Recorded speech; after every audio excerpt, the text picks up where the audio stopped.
Hello, my dear students. How are you all? I hope you all are fine.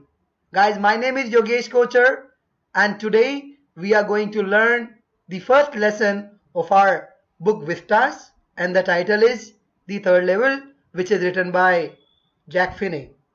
So, guys, before we should start our lesson, I would like to give you some information about the writer.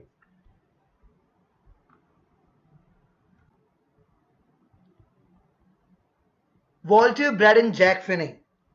He was an American author. उनका जन्म 2 अक्टूबर 1911 को America के Wisconsin के Milwaukee में हुआ था। फिने को Jack फिने का नाम दिया गया था, पर जब वे 3 वर्ष के थे उनके पिताजी की मृत्यु हो गई, जिसके बाद उनके पिता के सम्मान में उनका नाम बदलकर वॉल्टर ब्रैडन फिने रख दिया गया था, लेकिन उन्हें जीवन भर जैक के नाम से ही जाना जाता रहा। 14 नवंबर 1995 को कैलिफोर्निया के ग्रीनब्रो में 84 ईयर्स की एज में उनकी निमोनिया से मृत्यु हो गई।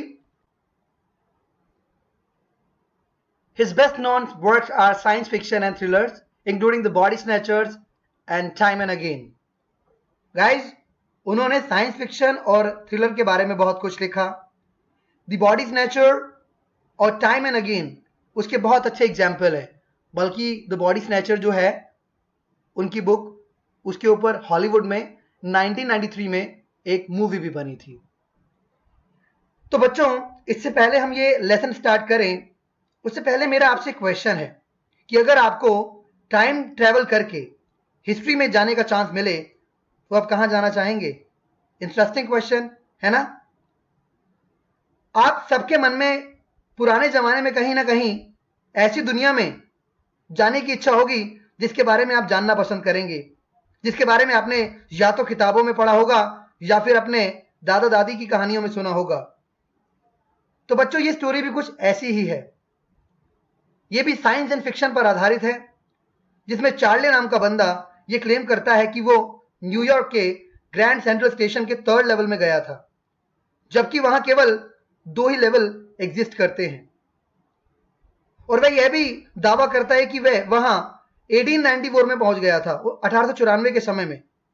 तो क्या बच्चों, वास्तव में वो वहां गया था या फिर ये उसकी एक मात्र कोरी कल्पना थी? यह तो इस चैप्टर के पढ़ने के बाद ही हमें पता लग पाएगा। फिलहाल तो कहानी की शुरुआत इस पॉइंट से होती है जहां चार्ले अपने साइकाइट्रिस्ट फ्रेंड और बाकी दोस्तों को यह विश्वास दिलाने की कोशिश कर रहा है कि वह ग्रैंड सेंट्रल स्टेशन के 3rd लेवल में गया था। तो guys, let us start this chapter without wasting a single moment.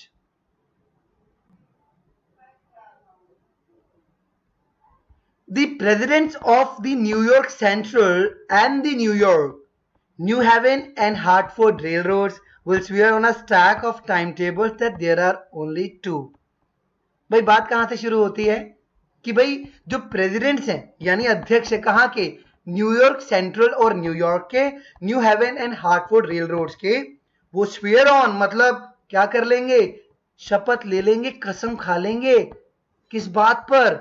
On a stack of time tables that there are only 2. Stack मतलब होता है बच्चों पाइल और हीप, और टाइम टेबल्स का मतलब होता है समय सारणियां जिसके आधार पर ट्रेन चलती हैं। ठीक है, उनके पूरे स्टैक यानी ढेर पर वो हाथ रख के प्लेज ले लेंगे, शपथ खा लेंगे क्या कि भाई न्यूयॉर्क के ग्रैंड सेंट्रल स्टेशन में मात्र 2 ही लेवल्स हैं।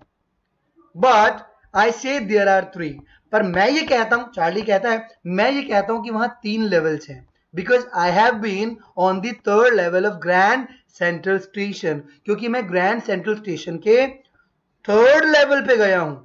ठीक है जी, यस जी हाँ, I have taken the obvious step, मैंने वहां पे स्पष्टतः ही कदम रखा, ऑब्वियस स्टेप रखा। I talked to a psychiatrist friend of mine, इस बारे में मैंने अपने एक मनोचिकित्सक मित्र से बात की। अमंग अदर्स, वहां बाकी लोग भी थे, उनके सामने मैंने बात की। I told him about the 3rd level at Grand Central Station, मैंने उसे ग्रैंड सेंट्रल स्टेशन पर 3rd लेवल के बारे में बताया। And he said it was a waking dream wish fulfilment. Waking मतलब जागना, ड्रीम मैंने सपना देखना, विश मैंने इच्छा, फुलफिलमेंट मतलब उसकी पूर्ति यानी पूरा करना। तो जानते हो उसने क्या कहा? उसके मित्र ने कहा कि भाई ये तुम अपनी कोई डिजायर को, अपनी इच्छा को पूरा करने के लिए खुली आंखों से जागते हुए ड्रीम देख रहे हो, यानी सपना देख रहे हो। He said I was unhappy, और उसने इसके लिए लॉजिक दिया क्योंकि मैं सैड था, मैं अनहैप्पी था, इसीलिए मैं ऐसा कर रहा हूं। That made my wife kind of mad. ये सुनकर के तो मेरी वाइफ एक प्रकार से पागल सी हो गई। बट ही एक्सप्लेन, पर उसने एक्सप्लेन किया that he meant the modern world is full of insecurity. उसका अर्थ ये था, वो ये कहना चाहता था कि जो आधुनिक वर्ल्ड है, ये आधुनिक संसार है, वो किससे भरा हुआ है? इनसिक्योरिटी मैंने असुरक्षा से, फियर मतलब डर से, वॉर मतलब युद्ध से, वरी मतलब चिंता से, and all the rest of it, और इसी प्रकार की बाकी सभी चीजों से। And that I just want to escape, और मैं इन सब चीजों से escape करना चाहता। Well who doesn't? खैर कौन नहीं चाहता, हर कोई बचना चाहता है। Everybody I know wants to escape, but they don't wander down into any third level at Grand Central Station. वो कहता है कि मैं हर जिस व्यक्ति को जानता हूं, हर कोई इस प्रकार की इनसिक्योरिटी, फियर, वॉर, वरी, इन सब चीजों से बचना चाहता है, दुख, तनाव, चिंताओं से बचना चाहता है इस आधुनिक संसार के। पर हर कोई ग्रैंड सेंट्रल स्टेशन के थर्ड लेवल में वॉन्डर करना, यानी भटकना तो प्रारंभ नहीं कर देता ना मेरी तरह। ये उसका काउंटर आर्ग्यूमेंट था। बट दैट्स द रीजन, वो कहता है यही रीजन है। He said and my friends all agreed. लेकिन मेरे मनोचिकित्सक मित्र ने जो तर्क दिया, मेरे सारे फ्रेंड उसके साथ सहमत थे। एवरीथिंग पॉइंट्स टू इट, सभी चीजें इस तरफ इशारा कर रही थी। दे क्लेम्ड, उन्होंने ऐसा दावा किया। माई stamp collecting for example, that's a temporary refuse from reality. उन्होंने यहां तक कह दिया कि जो मेरा स्टैम्प कलेक्टिंग, यानी स्टैम्प कलेक्शन करने का जो मेरा हॉबी है, यानी डाक टिकट इकट्ठी करने की जो मेरी हॉबी है, जो मेरा शौक है, उन्होंने उसे भी टेम्परेरी रिफ्यूज फ्रॉम रियलिटी बता दिया। टेम्परेरी का मतलब होता है अस्थाई, और रेफ्यूज का मतलब होता है टू टेक शेल्टर और टू escape, यानी सच्चाई से दूर भागने की मैं कोशिश कर रहा हूं, मैं बचने की कोशिश कर रहा हूं। इसलिए जो मैंने डाक टिकट इकट्ठा करने का जो मेरा हॉबी है या शौक है, वो भी मेरा एक अस्थाई तौर पर, अस्थाई रूप से सच्चाई से भागने का मेरा प्रयत्न है। मैं अपने आप को जानबूझ करके इस प्रकार की हॉबी में बिजी रखना चाहता हूं, इन्वॉल्व रखना चाहता हूं। वेल मे बी, वो कहता है हो सकता है। बट इस पे भी अब चार्ली अपना काउंटर रिमार्क देगा। वो कहता है but my grandfather didn't need any refuse from reality. अब वो कहता है कि भाई मेरे दादाजी भी तो स्टैम्प कलेक्शन किया करते थे अपने टाइम में, वो किसी रियलिटी से भागने की कोशिश नहीं कर रहे थे, और उन्हें इसकी आवश्यकता भी नहीं थी। क्यों? Things were pretty nice and peaceful. वो बताता है उन दिनों जो है थिंग्स यानी चीजें बहुत ही पीसफुल थी, बहुत ही नाइस थी, सब तरफ शांति थी, कहीं चिंता व सुरक्षा का माहौल नहीं था। And he started my collection, और जो कलेक्शन, जो स्टैम्प्स की कलेक्शन आज मेरे पास है, उसकी शुरुआत तो मेरे दादाजी ने ही की थी। It is a nice collection too, और ये बहुत ही अच्छी कलेक्शन भी है। ब्लॉक्स ऑफ 4, यानी इस तरह की स्टैम्प्स जिसमें 4 स्टैम्प्स एक साथ होती हैं, this is called blocks of 4 of practically every US issue. और प्रत्येक यूएस यानी यूनाइटेड स्टेट्स में इशू की जाने वाली जो डाक टिकट थी, उसका प्रत्येक का जो संस्करण है मेरे पास था। फर्स्ट डे कवर्स कहते हैं इन्हें। फर्स्ट डे कवर्स क्या होता है ये मैं आपको एंड ऑफ द लेसन समझाऊंगा, and so on. President Roosevelt collected stamps too, you know. और जहां तक बात की जाए किसकी, अमेरिका के पूर्व राष्ट्रपति प्रेसिडेंट रूजवेल्ट की, वो भी तो स्टैम्प कलेक्शन किया करते थे। मैं इनके बारे में आपको बता देता हूं थोड़ा सा। इनका पूरा नाम फ्रैंकलिन डिलानो रूजवेल्ट था, और ये 32वें प्रेसिडेंट थे किसके, यूनाइटेड स्टेट्स के, 1933 टू हिज डेथ अंटिल 1945। 1945 में जब द्वितीय विश्व युद्ध समाप्त हुआ, तो यही अमेरिका के राष्ट्रपति थे, यानी द्वितीय विश्व युद्ध इन्हीं के शासनकाल के दौरान लड़ा गया, और अमेरिका ने जीता भी। तो वो कहता है कि वह भी तो स्टैम्प कलेक्शन किया करते थे।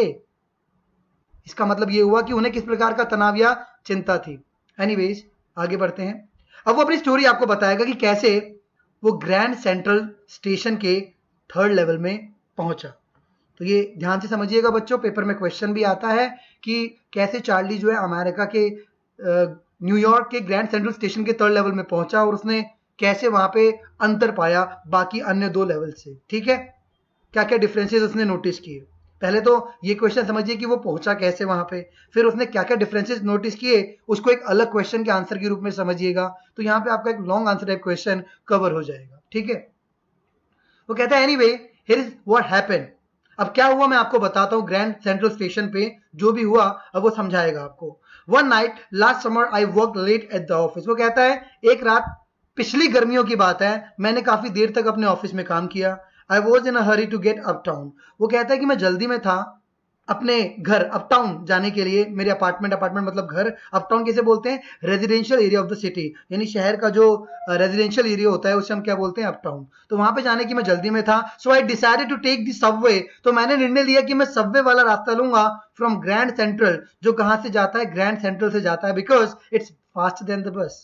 वो कहता है कि मैं जो भूमिगत रास्ता है, सबवे वाला रास्ता है ग्रैंड सेंट्रल स्टेशन का, वो वाला रास्ता अगर मैं यूज करता हूं अपने घर पहुंचने के लिए तो मैं बस से भी जल्दी पहुंच जाऊंगा। Now I don't know why this should have happened to me. वो कहते हैं अब मुझे नहीं पता कि ये मेरे साथ ही क्यों ऐसा होना हुआ या क्यों ऐसा होना चाहिए था। I am just an ordinary guy, मैं एक बहुत ही साधारण सा लड़का हूं, नेम चार्ली, मेरा नाम चार्ली है, 31 ईयर्स ओल्ड, और मैं कितने वर्ष का हूं, 31 वर्ष का हूं।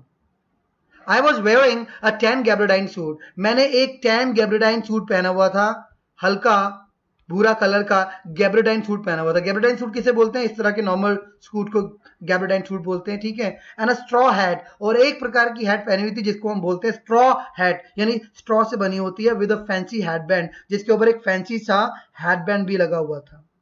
आई passed a dozen men who looked just like me, मैं दर्जनों व्यक्तियों के सामने से गुजरा जो दिखने में मेरे जैसे ही थे। वो ऐसा क्यों कह रहा है आपको आगे पता लगेगा, क्योंकि आगे जो व्यक्ति दिखने वाले हैं ना, जब वो थर्ड लेवल में पहुंचेगा तो वो अब जैसे व्यक्ति दिख रहे हैं, उनका पहनावा या उनके जो हेयर स्टाइल है वो बहुत डिफरेंट होने वाला है, इसलिए वो कह रहा है कि मैं अपने जैसे दिखने वाले व्यक्तियों के सामने से गुजरा।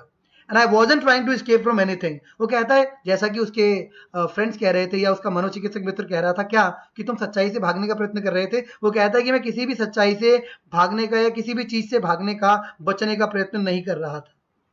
आई just wanted to get home to Louisa my wife, मैं तो केवल अपनी वाइफ लुइजा के पास घर पहुंचना चाहता था।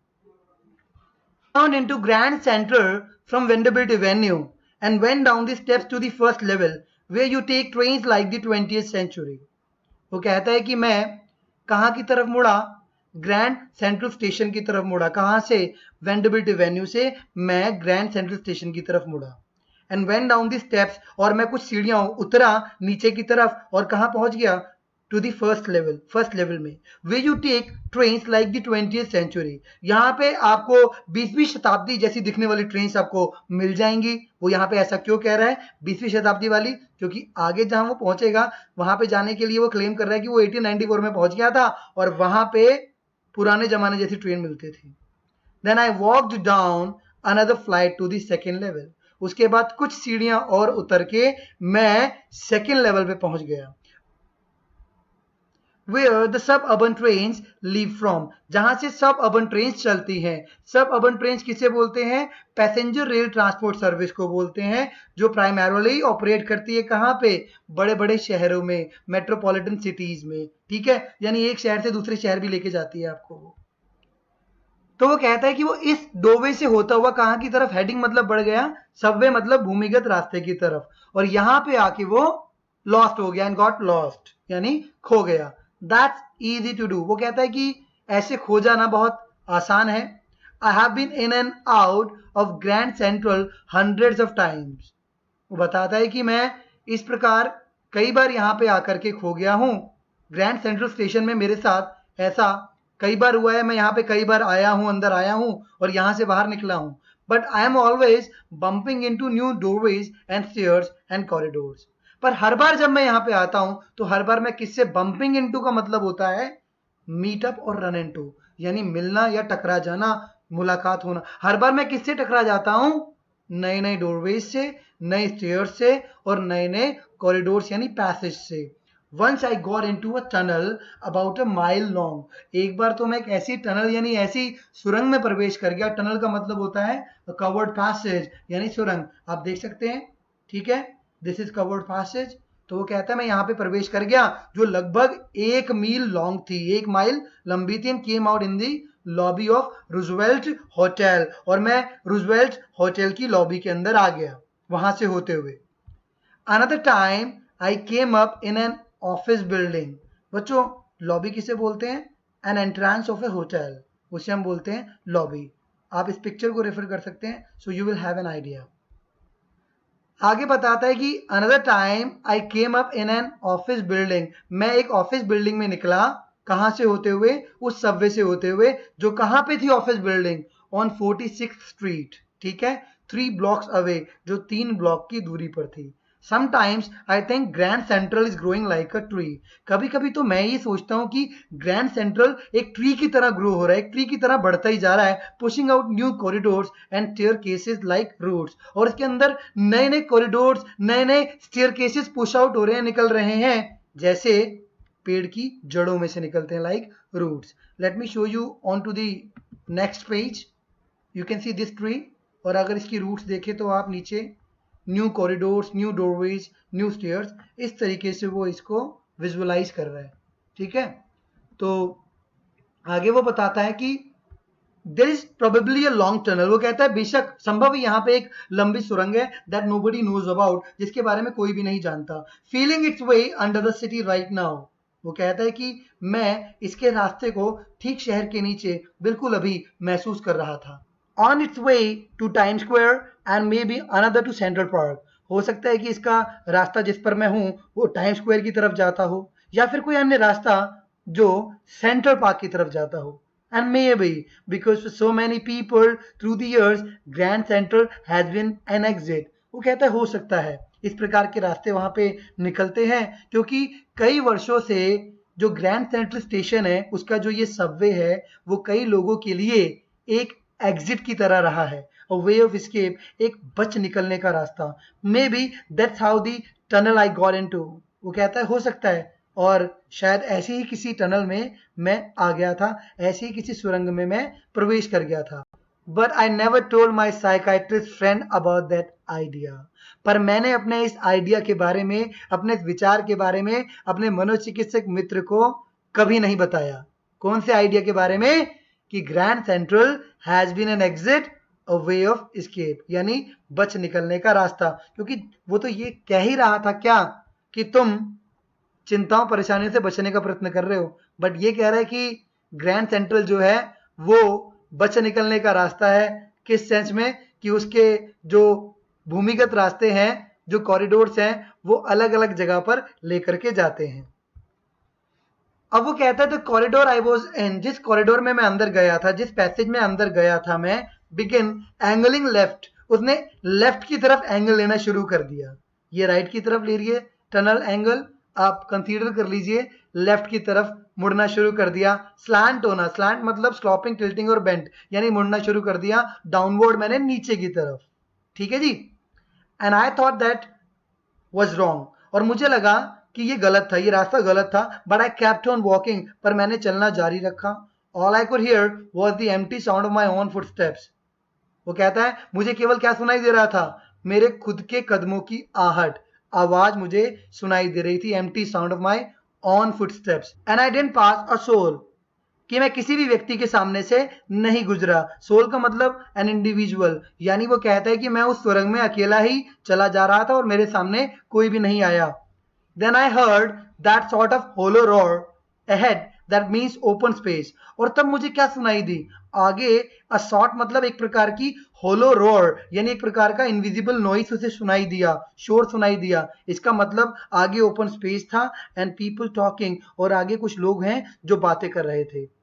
The tunnel turn sharp left, उसके बाद टनल जो है वो बिल्कुल शार्प लेफ्ट की तरफ मुड़ गई। I went down a short flight of stairs, मेरे सामने कुछ सीढ़ियां आई, मैं उससे नीचे उतरा, and came out on the third level at Grand Central Station, और उसके बाद मैं ग्रैंड सेंट्रल स्टेशन के थर्ड लेवल पे आ गया, पहुंच गया। तो बच्चों यहाँ पे इस क्वेश्चन का आंसर फिनिश होता है कि how did he reach to the third level of Grand Central Station. और अब यहाँ से ये क्वेश्चन शुरू होगा कि उसने कैसे इस बात को मेक श्योर किया कि वो थर्ड लेवल पे पहुंच गया है, या उसने थर्ड लेवल पे क्या क्या डिफरेंसेस नोटिस किए अगर उसे कंपेयर किया जाए किससे, फर्स्ट और सेकंड लेवल से। ठीक है, तो शुरू करते हैं बच्चों। अब ध्यान से समझिएगा, just learn it as an answer, जो क्वेश्चन मैंने आपको बताया। For just a moment I thought I was back on the second level। वो कहता है एक पल के लिए मैंने ये सोचा, एक क्षण के लिए, कि मैं वापस सेकंड लेवल पे आ गया हूँ। But I saw the room was smaller। पर मैंने देखा वहां पे रूम बहुत छोटा था। There were fewer ticket windows। और टिकट विंडोज भी बहुत ही कम थे। And train gates। और ट्रेन के गेट्स भी कम थे। And the information booth in the center was wood and old looking। और सेंटर में पूछताछ केंद्र बना हुआ था और वो भी लकड़ी का था और दिखने में काफी पुराना सा था। And the man in the booth wore a green eye shade and long black sleeve protectors. और बूथ में जो व्यक्ति बैठा हुआ था उसने ग्रीन आई शेड लगाया हुआ था। अब ये आई शेड क्या होता है, आप ये पिक्चर में देख सकते हैं, ये इस व्यक्ति ने आई शेड लगाया हुआ है। ठीक है, and long black sleeve protectors, और एक लॉन्ग ब्लैक स्लीव यानी बाजू वाला protectors. You can see this picture, these are sleeve protectors, इन्हें बोलते हैं हम बाजुओं के रक्षा कवच। ऑलराइट, ठीक है। और क्या क्या डिफरेंसेस, क्या क्या अंतर थे वहां पे फर्स्ट और सेकंड लेवल की तुलना में। दी लाइट्स वर डिम, वहां पे जो लाइट थी वो बहुत ही मध्यम रोशनी वाली थी, बहुत ही डिम थी। एंड सॉर्ट ऑफ फ्लिकरिंग, और थोड़ी सी फ्लिकर करती हुई यानी टिमटिमाती हुई, मूव करती हुई रोशनी थी। देन आई सॉ वाई, तब मैंने देखा ऐसा क्यों है। They were open flame gas lights, वो ओपन फ्लेम वाली गैस लाइट्स थी। इस तरीके से उस टाइम में इलेक्ट्रिसिटी नहीं थी तो इस तरह की गैस लाइट्स का प्रयोग किया जाता था। There were brass pittons on the floor। वहां फर्श पर ब्रास पिटन्स रखे हुए थे। ब्रास पिटन्स मतलब होता है, ब्रास मतलब होता है पीतल, और स्पिटन्स मतलब होता है थूकदान। ठीक है, तो मतलब it is a sort of bin where we spit. ठीक है, थूकदान रखे हुए थे फर्श पर। And across the station a glint of light caught my eye. वो कहता है अचानक मेरी आंख पर एक रोशनी पड़ी, एक ग्लिंट ऑफ लाइट यानी चमक पड़ी। A man was pulling a gold watch from his vest pocket. ऐसा क्यों हुआ, क्योंकि स्टेशन पर एक व्यक्ति अपनी वेस्ट यानी अपनी इस प्रकार की जैकेट को बोला है वेस्ट, उसकी पॉकेट में से अपनी गोल्ड वॉच को उसने पुल किया यानी बाहर निकाला। गोल्ड वॉच इस तरह की होती है और इस तरीके से उसे पॉकेट में लगाया जाता था। He snapped open the cover, और उसके बाद उसने क्विकली उसके कवर को ओपन किया। ग्लांस एट हिज वॉच, अपनी वॉच को ग्लांस मतलब देखा। एंड फ्राउन, और अपने चेहरे पर एक डिस्प्लेजर वाले एक्सप्रेशन को लाया। फ्राउन मतलब एन एक्सप्रेशन ऑफ डिस्प्लेजर। ठीक है, वो अपने चेहरे पे लाया। समय देख करके शायद वो थोड़ा गुस्से में था, कोई ट्रेन का वेट कर रहा था, हो सकता है जो लेट हो गई हो, या कहीं जाने के लिए वह लेट हो गया था। ही वोर अ डर्बी हैट, उसने एक प्रकार की हैट पहनी हुई थी जिसे हम बोलते हैं derby hat. This hat is called derby hat. ठीक है, अ black 4 button suit with tiny lepers, और एक ब्लैक 4 बटन वाला उसने सूट पहना हुआ था जिसके ऊपर छोटे छोटे लेपर्स थे, टाइनी लेपर्स थे। लेपर्स किन्हें बोलते हैं, दीज आर लेपर्स यानी स्मॉल कॉलर्स। ठीक है, ये उसने इस तरीके का सूट पहना हुआ था। And he had a big black handlebar moustache, और उसकी एक बहुत ही बड़ी हैंडल बियर मुस्टैश थी। ठीक है, बड़ी मूछों को हम कहते हैं हैंडल बियर मुस्टैश, इस तरह की उसकी मूछें थी। Then I looked around and saw, तब मैंने यहाँ वहां देखा, और क्या देखा, that everyone in the station was dressed like 1890 something. पर प्रत्येक व्यक्ति ने किस तरह की पोशाक पहनी थी, जिस प्रकार की 1890 के दशक में पहनी जाती थी, यानी 1890 के समय में पहनी जाती थी। I never saw so many beards, sideburns and fancy moustaches in my life. वो कहता है मैंने अपनी जिंदगी में इतनी सारी बियर्ड्स, इतनी सारी साइडबर्न्स किसे बोलते हैं बच्चों, ये आप साइड में देख रहे हैं जो कलमों को काफी ज्यादा डेंस कर लिया यहाँ पे, these are साइडबर्न्स। And fancy moustaches, और इस प्रकार की फैंसी मूछें अपनी जिंदगी में, इतनी सारी दाढ़ियां और साइड बर्न्स लोगों ने ऐसे रखे हुए हैं, मैंने कभी नहीं देखा था। A woman walked in through the train gate, तभी एक महिला जो है वो ट्रेन गेट में से आई। She wore a dress like leg of mutton sleeves and skirts to the top of her high button shoes. उसने किस तरह की ड्रेस पहनी हुई थी? With the leg of mutton sleeve. ये जो आप देख रहे हो ड्रेस, इसमें ये मटन स्लीव वाली ड्रेस है ये, ठीक है, जैसे मटन यानी बकरा, बकरे की टांगे, ठीक है। And to the top of her high button shoes, और इसके अलावा उसने हाई बटन शूज पहने हुए थे इस तरीके के, उसके ऊपर उसने ये ड्रेस पहनी हुई थी। बैक ऑफ हर, उसके पीछे, out on the tracks, tracks यानी पटरियों पर, आई caught a glimpse of a locomotive, a very small career in eaves locomotive with a funnel shaped stack। वो कहता है मेरी नजर किसके ऊपर पड़ी? उस महिला के पीछे ट्रैक्स पर। लोकोमोटिव मतलब इंजन होता है, पुराने जमाने में बहुत ही छोटे इंजन चला करते थे, और यहाँ पे उसके ब्रांड का नाम भी बताया हुआ है, courier and eaves locomotive with a funnel shape, जिसकी शेप फनल की होती थी, इस प्रकार पाइप या कीप की शेप में हुआ करते थे, फनल शेप। पूरा स्टैक यानी ढेर था उसका, पाइल था। एंड देन आई न्यू, और तब मैं समझ गया। क्या समझ गया वो? कि भाई वो 1890s में पहुंच गया है, उस दशक में। अब पेपर में क्वेश्चन आता है, how did he make it sure? उसने कैसे इसे मेक श्योर किया that he was in the third level of Grand Central station right in 1894? How did he make it sure? वो कहता है टू मेक श्योर, इस बात को मेक श्योर करने के लिए, I walked over to a newsboy, मैं एक न्यूज बॉय के पास गया। न्यूज बॉय मतलब उस लड़के को बोलते हैं जो न्यूज़पेपर बेचता है। And I glanced at the stack of papers at his feet, और उसके पैरों में जो फीट के पास जो पेपर्स यानी न्यूज़पेपर का जो स्टैक यानी ढेर था, वो मैंने देखा, उस पर मैंने नजर डाली। And it was the World, और ये कौन सा न्यूज़पेपर था? The World. And the World hasn't been publish for years. वो कहता है द वर्ल्ड पेपर कई वर्षों से प्रकाशित ही नहीं हुआ, पब्लिश ही नहीं हुआ। The lead story said something about president Cleveland, और उस लीड स्टोरी में उसकी जो मुख्य स्टोरी थी यानी मुख्य समाचार था, उसमें प्रेसिडेंट क्लीवलैंड के बारे में कुछ बताया गया था। प्रेसिडेंट क्लीवलैंड कौन है? स्टीफन ग्रोवर क्लीवलैंड, जो कि 22वें और 24वें प्रेसिडेंट थे यूनाइटेड स्टेट्स ऑफ अमेरिका के। पहला उनका कार्यकाल था 1885 और दूसरा प्रारंभ हुआ 1893, राइट। वो कहता है कि I have found that front page since in the public library files. वो कहता है कि मैंने ये फ्रंट पेज पहले भी कहीं पढ़ रखा था, पहले भी मैंने इसे देखा था। कहाँ देखा था? अरे याद आया, उसने इसे पब्लिक लाइब्रेरी फाइल्स में देखा था। यानी जो पब्लिक लाइब्रेरी होती है वहां पर ओल्ड न्यूज़पेपर की फाइल्स होती हैं, उनमें उसने इस न्यूज़पेपर के बारे में या इस न्यूज़पेपर की जो लीड स्टोरी है उसको पढ़ा था। एंड इट वॉज प्रिंटेड जून 11 1894, और उसके ऊपर कौन सी डेट डली हुई थी? जी हाँ, जून 11 जून 1894। इसका मतलब ये हुआ कि वो 1894 के 11 जून में इस समय खड़ा था, जैसा कि चार्ली का मानना है, ठीक है। I turn toward the ticket Windows, वो कहता है मैं टिकट विंडोज की तरफ मुड़ा, नोइंग दैट, ये जानता था मैं, that here on the third level, कि यहाँ पे थर्ड लेवल पे ग्रैंड सेंट्रल स्टेशन के थर्ड लेवल पे मैं टिकट खरीद सकता था, that would take Louisa and me anywhere in the United states.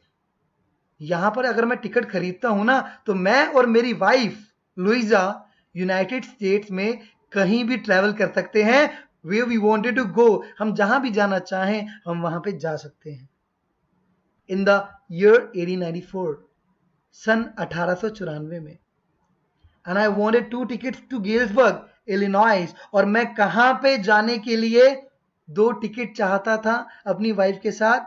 जगह का नाम है गेल्सबर्ग इलिनॉइस। ये उसका मैप है, ये इलिनॉइस का मैप है, और इस जगह पे गेल्सबर्ग है, which is in United states of America. ठीक है जी। अब पेपर में क्वेश्चन आता है कि गेल्सबर्ग इलिनॉइस के बारे में चार्ली क्या बताता है, उसका आंसर आप शॉर्ट आंसर टाइप क्वेश्चंस के रूप में आपको ध्यान से समझना है। Have you ever been there? क्या आप कभी वहां पे गए हैं? It is a wonderful town still, ये अभी भी बहुत ही वंडरफुल, बहुत ही प्यारा टाउन है। With big old frame houses, यहाँ पे बड़े ओल्ड फ्रेम हाउसेज है, पुराने फ्रेम वाले घर हैं इस प्रकार के। ह्यूज लॉन्स, आंगन है उनके, बहुत विशाल आंगन है, बहुत बड़े बड़े आंगन है। एंड ट्रिमेंडस ट्रीज, और बहुत बड़े बड़े पेड़ हैं, whose branches meet overhead and roof the street, जिनकी ब्रांचेस यानी शाखाएं ऊपर जाके आपस में मिल जाती हैं और पूरी गली को रूफ या कवर कर देती हैं। ठीक है, यानी पूरी गली में छाया हो जाती हैं। And in 1894, summer evenings were twice as long and people sat out in their lawns. वो कहता है कि 1894 में गर्मियों की शामें दोगुनी लंबी हुआ करती थी and people sat out on their lawns, और लोग बाहर अपने आंगनों में बैठ जाते थे अपने लॉन्च में। द मैन स्मोकिंग सिगार्स, आदमी लोग सुट्टा मारते थे, एंड टॉकिंग क्वाइटली, और अपना आराम से बातें करते थे। The women waving palm leaf fans, और महिलाएं पाम वृक्ष से बने हुए पंखे को हिलाती थी हवा लेने के लिए। With the fireflies all around in a peaceful world, और उस शांति भरे संसार में शाम के समय चारों तरफ जुगनू भी उड़ा करते थे। फायरफ्लाइज जुगनू को बोलते हैं, ठीक है। To be back there with the First World War still 20 years off, प्रथम विश्व युद्ध होने में, यह वह समय था जब प्रथम विश्व युद्ध होने में लगभग 20 साल बाकी थे। वो 1894 में है ना, और हमारा प्रथम विश्व युद्ध कब हुआ था, फर्स्ट वर्ल्ड वॉर कब हुआ था हमारा, 1914 में, ठीक है। तो लगभग 20 साल अभी बाकी थे। And world war second over 40 years in the future, और फ्यूचर में सेकेंड वर्ल्ड वॉर होने में अभी 40 साल से भी अधिक का समय बाकी था। ऐसे गेल्सबर्ग में जाने के लिए मुझे 2 टिकट्स चाहिए थी। I wanted 2 tickets for that. The clerk figure the fair, clerk ने फेयर यानी किराए को फिगर किया, किराया बनाया 2 टिकट्स के लिए। क्लर्क इसे बोलते हैं जो टिकट आपको देता है। He glance at my fancy headband, उसने मेरे फैंसी हेडबैंड को ग्लैंस किया यानी देखा। But he figure the fare, पर फिर भी उसने फेयर को फिगर किया। And I had enough for 2 coach tickets, 2 coach की टिकट्स के लिए मेरे पास पर्याप्त था, वन वे, एक तरफ के लिए। But one I counted out the money, पर जब मैंने पैसे को काउंट आउट किया यानी गिना, एंड लुक्ड अप, और ऊपर देखा, the clerk was steering at me, clerk मुझे स्टीयर कर रहा था, मुझे घूर रहा था। ही नॉडेड एट द बिल्स, उसने मेरे हाथ में जो मैंने नोट्स पकड़े हुए थे उन्हें देख करके अपने सिर को हिलाया, नॉड किया। दैट एंट मनी मिस्टर, श्रीमान ये पैसे नहीं है, ये मनी नहीं है, ही सेड, उसने कहा। And if you are trying to skin me, अगर आप मुझे, स्किन का मतलब यहाँ पे डॉज करना, डिसीव करना, यदि आप मुझे धोखा देने का प्रयत्न कर रहे हैं, कोशिश कर रहे हैं, you won't get very far, ज्यादा दूर तक नहीं जा पाएंगे आप। And he glance at the cash drawer beside him, और उसके साथ में जो कैश ड्रॉर था उसने उसके ऊपर नजर डाली यानी उसे देखा। Of course, the money was old style bills. बेशक इसमें जो मनी रखी हुई थी, जो पैसे रखे हुए थे, वो ओल्ड स्टाइल बिल्स थे यानी पुराने जमाने जैसे नोट्स थे। Half again as big as the money we use nowadays, वो बिल्कुल half again as big as, मतलब 50% बिगर थे as the money we use nowadays, जिस प्रकार की मनी या जिस प्रकार के बिल्स हम आजकल यूज करते हैं उससे दोगुने बड़े, बिगर थे।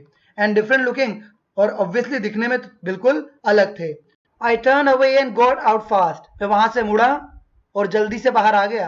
There is nothing nice about jail even in 1894, jail कहीं की भी अच्छी नहीं होती, भले ही वो 1894 की क्यों ना हो। एंड दैट वॉज दैट, और यही मेरी पूरी यात्रा थी। I left the same way I came, मैं उसी रास्ते से वापस बाहर आ गया जिस रास्ते से मैं यहां आया था। आई सपोज, मुझे ऐसा लगता है, मेरा ऐसा मानना है कि जिस रास्ते से मैंने एंटर किया था 3rd लेवल में, उसी रास्ते से मैं बाहर आ गया।